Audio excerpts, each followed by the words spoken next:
All right, what's up, guys? So recently, the past few videos have been a little bit too timely. You know, when we talk about news, they've been coming out a little bit too soon.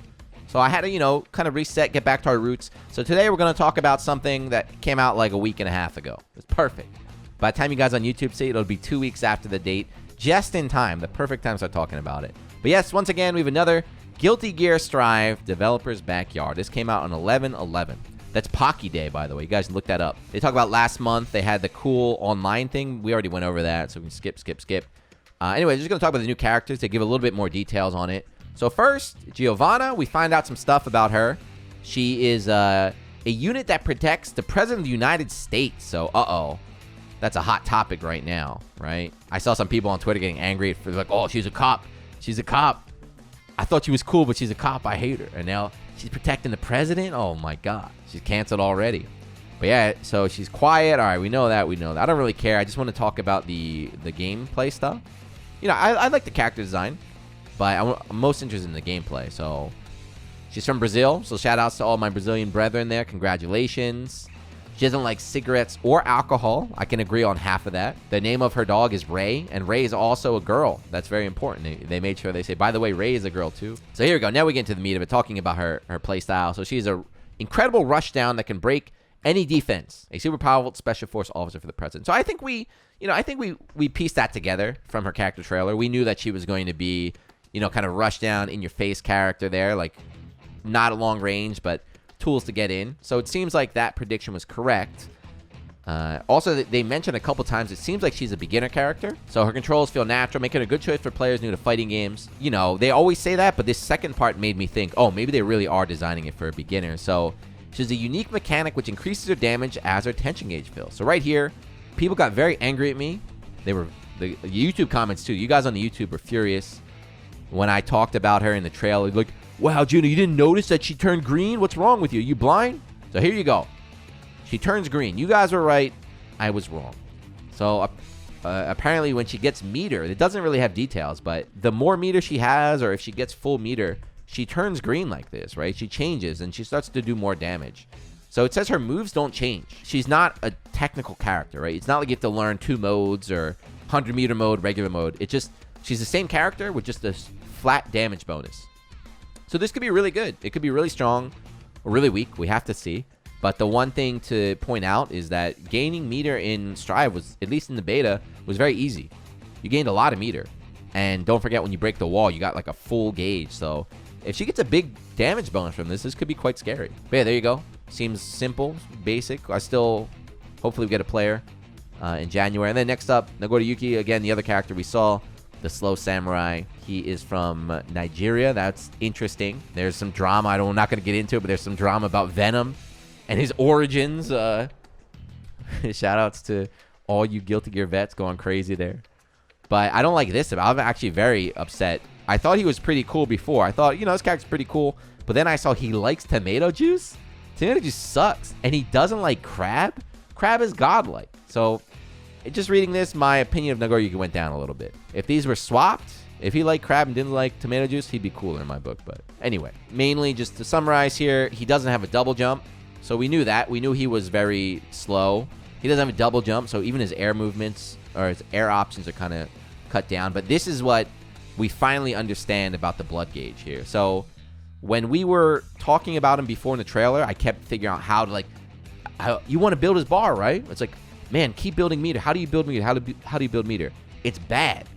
So building meter is bad. It's the opposite. You want to keep your meter down low. Whenever he uses a special move, he builds up some meter, and he can use multiple specials in a row, but you get blood each time. And when you have when you get all the way out there, you get turned into this blood rage status. So when you're in blood rage status, it says you have an animation where you get open for a counterattack. So you can think of like Abba, she gets the stun out of there, so you get like a heavy punish or something, or Soul's Dragon install, after it runs out, he's dizzy like that. So it could leave him very, very wide open to, who knows if they have instant kills, I don't know. His command grab, it lowers his blood, so it's kind of cool. You want to work on that gauge. I like that.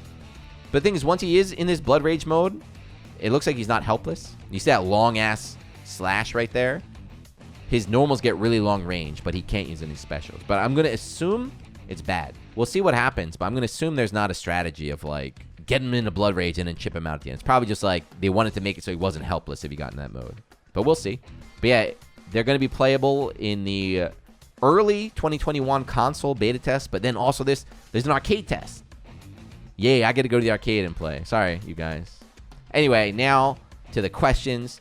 I'm going to tell you right now, if you want to go somewhere else, watch a SageM video, be my guest, because they don't really talk about much this time. They definitely were cutting some corners this time. Anyway, first question, is the ranked match system really been removed? I feel like we talked about this the last one and the one before that. There is no rank mode. There's online lobbies, okay? So the point of the rank match before here is they wanted to have a place where players fight at the same skill level. They wanted to be able to go in training mode while you're waiting for a match. And they want people to have motivation to play because, you know, there's a way to see your growth and everything like that. They said, I guess, the old rank mode didn't accomplish that, so that's why they're adding this lobbies. But this is the one line that stood out to me. This is what I was saying right here. It's very, very important. This is an issue that I feel heavily plagues Arxis games, specifically in the West here, is that our reasoning behind including it in another mode is that we want to avoid the player base being split between different modes. So this is what I was saying is right now one of the problems is people will play ranked match, some people play lobby match, some people play open player match, some people play private player match. So everyone is all split up. So rather than one healthy place for everyone to gather, it's just a bunch of dying little groups. That makes the game look bad. So that's why I'm a fan of this lobby system, is what I thought. But then later on, they talk about how you don't have to go to lobby system. So you can go into training mode. You can never go into lobby. So you can just stay in training mode and play all your matches from there. So that kind of defeats the purpose, but we'll see. I don't know what they're thinking. But anyway, that's about it, right? Nothing too deep here to discuss. But that's good, guys. We got question 1 out of the way, which is about ranked matches and lobbies. Let's move on to the meat of it. So question 2, what's this going to be about? I have a question about online matches in the new game. Will there be a ranking system? I thought, didn't we just ask this? Is there a ranking system? So there is no ranking system. Basically, this is the answer, right? But this is what we already knew from the last one. What they're going to do, what it seems like to me, just my guess, is that there's 100% a ranking system. It's just you don't know it. SBMM, skill-based matchmaking or something, or like mobile games use like the MMR. I forget all these slang terms these damn kids are using, but it's kind of like your rank is not visible to you. That way you don't feel so bad when you win or you lose. That's the whole idea, is that they want to kind of... They talk about it too, about how people would avoid playing matches because they're too concerned about the fluctuation of points or maintaining their win ratio. So that is 100% true. That is 1,000% true. People all around the world, even in Japan, they want to protect their rank. You know, they dodge. They will hit a rank and then stop playing to protect it. You know, it discourages people from playing, which means less people online, which is bad all around. So they're trying to figure out how to solve that, which is why I mentioned in the last video, I don't really care, you know. When they announced this, a lot of people were really, really upset. But how much do you really play ranked? How much do you really, really play ranked? How much do you care about? I don't know. But we'll see what it's like in the end. They also mentioned they're hinting. All right, anyway, we did 2 questions about ranked. Let's get on to the meat of this article here. In the console version of Vector, player rankings... Here we go again. Can we play long sets rather than best of 3? He's like, hey, man, no long sets will affect the ranking stuff. But this is like kind of weird. They say they're going to have plans for a point and ranking system separate from matchmaking that allows players across the world to compete with one another.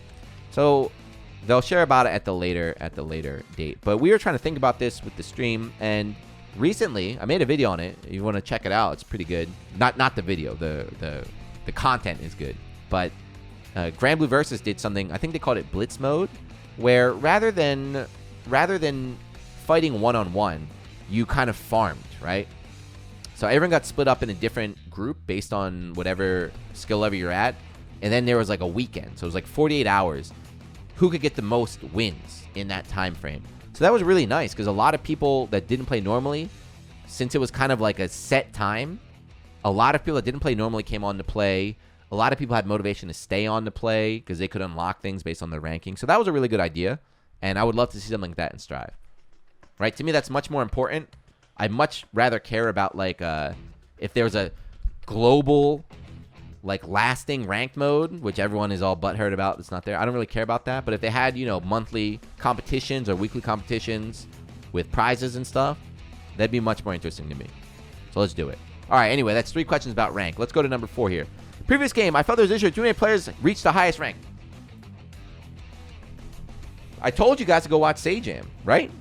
You can go back. I told you like 5 minutes ago. I said go watch Sajam video because I got nothing to talk about here today. Anyway, well, how do we stop people from playing ranked match? There's a special floor only for players. So if you reach the highest rank, which you guys won't, but I will, I'll be up there. You can reach the highest floor, but you have to keep playing. So that's a very common strategy in most of these games. You hit the highest rank and then you quit. You never play ranked again to conserve your rank. But this means that if you don't keep playing, your points will deteriorate and you'll fall out. So that's how they're going to keep people playing up there. All right, great. Question 5. So what are your plans so people can match and rematch as quickly as possible? So this is what I mentioned earlier, but they're just saying their plan for that is so that you don't have to go to the lobby. You can load up the game from the main menu, go to the training mode, and then from training mode, you just find your matches. And then as soon as you leave, you can find the next match. So it's kind of like Street Fighter 5. I know people love doing that, but there we go. And then number 6, another lobby question, right? Another lobby question. This is just saying they apologize again. The beta test was a disaster. If you were there, you know. But what they say here, which hurt my feelings, and it's officially gone, but the arcade cabinets are out. This guy basically asked, are we going to have arcade cabinets again? They said no. It's going to be like the beta, but they're going to polish it and make it a little bit different. So basically the idea is you run into people and fight. I don't know. Anyway, number 7, last one. This is the big one. This is a hot topic. This is probably next on the list. You know, now that everyone's got rollback, I think the hot topic everybody wants is crossplay. So I don't like crossplay because PC players are cheaters. They all cheat and they pirate and they watch my stream without subbing. I know that. I know it. We've calculated this with our own research on the stream. Every PC player watching right now is not subbed. I can see it. PS4, PS5 crossplay is already confirmed. So they're asking, is PC going to be crossplay too? The answer is no, but you know, the silver lining is that they said no crossplay at launch, but you know, we heard that everybody wants it, so we want to add it in the future. So please, you know, support the game and we're going to work toward crossplay. So they want to add it eventually. That's a good sign, right? Of course, obviously you want to have it at launch, but the fact that same thing with rollback, right? It's something that they never considered before, but they heard all the people around the world crying for it, and then they're like, okay, you know what? This is important to people. Let's try and add it. So one day, you'll get your crossplay, so rejoice. Make sure you buy the game, though. Buy the game so they get the money to get the crossplay. All right, and that's it. See? They didn't really talk about much. But the next trailer is Angie on January 1st, and that's a month and a half. Time is flying, dude. Early 2021 is the arcade beta and the online beta, so we'll get to try out the rollback. The Guilty Gear XX, the old game, recently got a rollback patch. Most people know about it, but I've been playing it. It's really good. So it's really good, and that's a good kind of sign. So hopefully Strive will come out with good rollback like that, and then everyone can be happy. And you know, I've been playing people in America, playing people all around Asia, no problem. So hopefully Strive can get that level. But anyway, thank you. What did you think? There's not much to talk about. I'm sorry. Let's talk about the characters. Don't talk about the lobby stuff. It's boring. Talk about the characters or something. I don't know. Talk about my beard or my hairline, whatever you want to talk about. But if you're still watching, thank you. Leave a comment. I'll get back to you, and I'll see you in the next one. Peace.